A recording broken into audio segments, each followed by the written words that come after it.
Өкініш. Зорға шыдап келемін. Қасымызда балалар болған соң ғана өзімді күшпен басып, зорға шыдап келемін. Қырсыққанда жолда бітер емес. Әлде мұны да бұл сұмырай әдейі істеп келе ме? Қаным қайнап келет, қаным қайнап.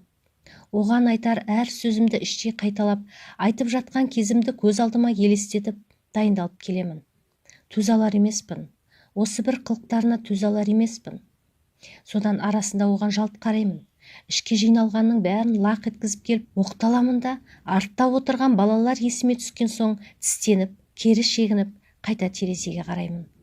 Көргім келмей кетеді оны менің, естігім де. Өлдім дегенде үйге де жеттік әйтеуір. Кеш боп кеткен соң ба, әлде менің қабағымды байқады ма, ұлдарым бірден ұйықтамақ боп бөлмелеріне кірді. Тоқтатқам жоқ. Аш емес екенін білемін. Басқасы күте тұрады, сөйтсін дедім іштей өзіме. Енді көлігін тексермек боп сыртта қалып қойған әлгіні күтіп отырмын. Жүрісі де шіркіннің оңған емес созылып. Ол келем дегенше бара салғаным 1000 есе артық. Сол себепті аулаға өзім шықтым. Баяғы сол жолға шығатын көлігін сипалап жүр екен. Басқа не бітіруші еді ол? Жетіп бардым қасына. Екі қолымды айқастырып жынымды баса алмай тұрмын, селк-селк етіп. Сөйтсем, не болды? Дейді ол маған, төк болмағандай. Күйіп кеттім. Ұятың бар ма? Әлде әдейі істейсің бе? Осы бір түк көрмегендей, түк естімегендей боп құтылатының қалай сенің? Деп бастадым да бәрін айттым.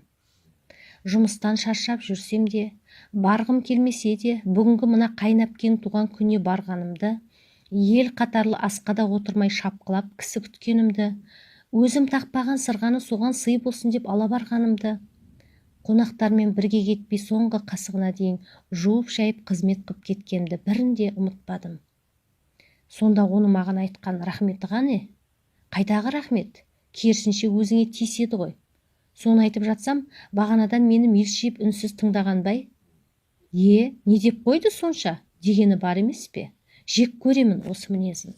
Өтірік жынды болғанды қашан қоясың? Шығып бара жатқанда үстіңдегі пальтоң әдемі екен. Менің інімнің арқасында шалқып жүрсің деген өзіңде естідің емес пе? Дедім бірден. Сөйтсем ол, қызықсың өзің, ода тұрған не бар деп қойып тұр. Қолының майын үстіне сүртіп.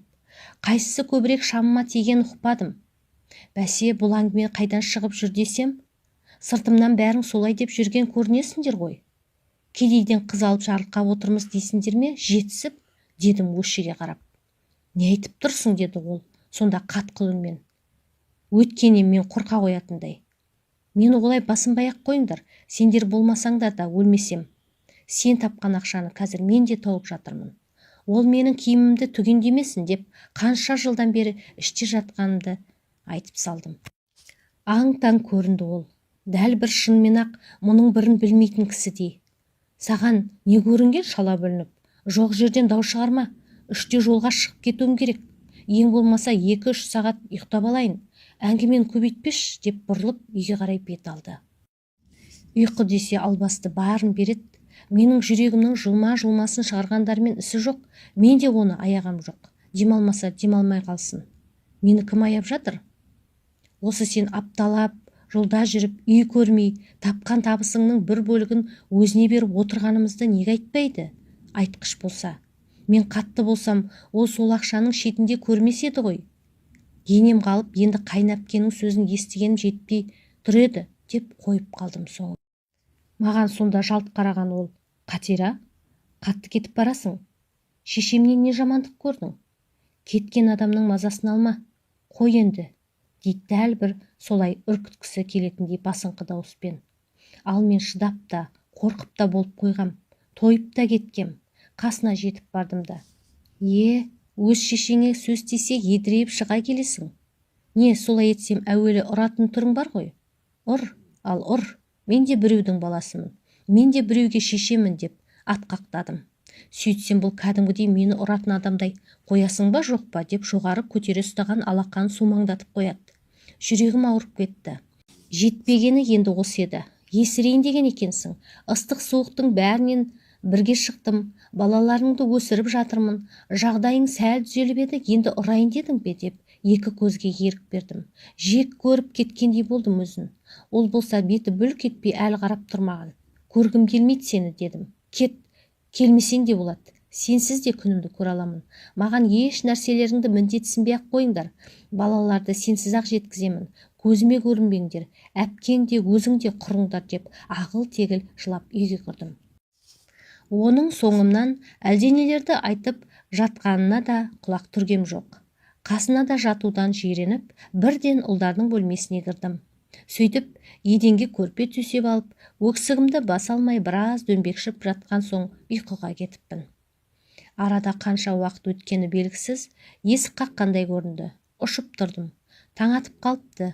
Беймезгіл уақытта келуші кім екен? Бірден есік ашуға жүгірдім. Аштым. Қарсы алдымда бір қора адам тұр. Кешегі қайын әпке де бар, жезде де, тағы бірнеше адам. Бәрінің оңы қашып кеткен. Қайын әпке тіпті солқ-солқ етеді. Жүрегім сырқ ете түсті. Әлденені сезгенде кері шегіне бердім. Бірақ не сезгенімді өзім де әлі ұға алар емеспін. Олар да қарсы басып келеді. Кенет әпкем көз жасына тұншығып бара жатқандай, жарығым-ай, енді қайттық деп зорға демін ішке тартып, бет орамалмен бетін басты. Неге екені менің оны тыңдағым келмеді. Шегіне бердім, шегіне. Әлгі жомарт та төсегіне жабысып қалғандай бері шығар емес. Тірі болса ендігі ояну керек еді ғой. Бір кезде әлгілердің ортасында қалып қойғанымды ұқтым. Бірі арқамнан қағып, бірі бетімді сипап жатыр. Бекем бол айналайын, балаларың үшін ең болмаса сен мықты бол дейді бірі. Осы кезде әлдебіреу тас төбемнен бір қойғандай көрінді. Бәрін шетке жұлқып итеріп тастадым. Бірі қайта қол созып еді, онысын қағып жатып. Жоламаңдар, келмеңдер, ары жүріңдер, шығыңдар үйімнен деп айқай салдым да, олардың біраз шегінген көрісімен бөлмеме жүгіріп кіріп, есікті іштен іліп алдым. Сөйттім де кері қарауға жүрексініп, біраз тұрған соң жәймен бұрылып, бос төсекке қарадым. Жоқ, кетіп қалған екен. Ешкім жоқ. Жалғызбын. Тұрған жерімде қос тізеге жығылдым. Алла дедім бірден. Көзімді көкке көтеріп, бөлме ішінде тізерлеп жүріп.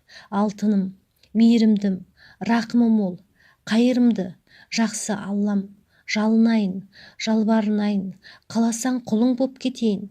Тек өлтіре көрмеші деп жалындым. Ұқтым, артық кеткенімді жаратушым, берген бағыңды бағаламағанымды, иттік жасағанымды ұқтым. Кешіре көрші алтыным. Бір рет, тек бір-ақ рет кешіре көрші. Бір жолға ашуыңды берші, айырмашы деп кешірім сұрадым. Ұмытпаймын, осы бір қатемді кешірсең, кешірімді жақсы Аллам, бір ғана рет көз жұма қарасаң, енді еш уақытта күпірлік етпеуге ант етемін деп сендірдім. Одан да өзге көп нәрсе айттым. Сол тізе бүккен қалпы төбеге алақанымды көтеріп жүріп, өз жасыма өзім тұншығып жатып, оянып кеттім. Бастырылып қалған екем. Бетімді жас шайып кетіпті. Ұшып тұрып сағатқа қарадым. 3 болып қалыпты. Атып шықтым. Бөлмеден атып шығып өз бөлмеме кірдім. Жоқ, төсек те жиюлы. Кетіп қалыпты. Тағы да білмей қалған екем. Аттандап далаға жүгірдім. Еңіреп келемін. Жалаң аяқпын. Аулаға шыққан бойда жомарт деп айқай салдым. Кенет арт жақтан не болды деген таныс дауыс естідім.